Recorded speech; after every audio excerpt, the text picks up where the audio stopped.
Complete જવાબદારી તમારી. અને જો આ વખતે તૂટ્યો તો તમે સસ્પેન્ડ થવું જ પડશે. આમાં નહીં ચાલે.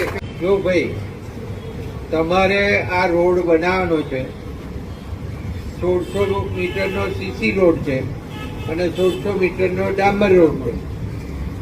તો બેવની અંદર હું ખાસ કહું છું કે ક્વોલિટી જળવાય એવું કરવું પડશે.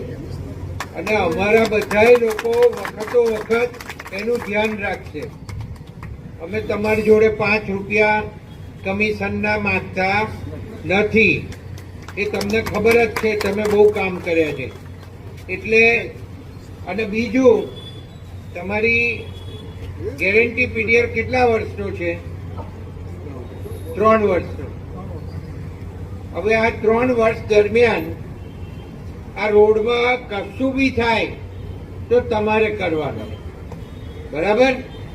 અને ખાસ કરીને કહું છું કે ક્વોલિટી બિલકુલ જળવાય એવું તમારે કરવાનું જ છે. આ સ્પષ્ટભેર કહી દઉં એટલે કોઈને મજા ના પડે. કારણ કે હવે ઇલેક્શન આવવાનું એટલે ફૂટી નીકળશે, બધા બહાર આવશે. આ રોડે આમ થયું ને આ રોડે આમ થયું, પણ કેટલા વર્ષ થયા શું થયું એ નહીં. પણ આ રોડ તો ચોમાસામાં પાણીને લીધે તૂટી જાય છે. એટલે આ બધું આપણે આયોજન કરીને આ વખતે ખાસ કર્યું છે.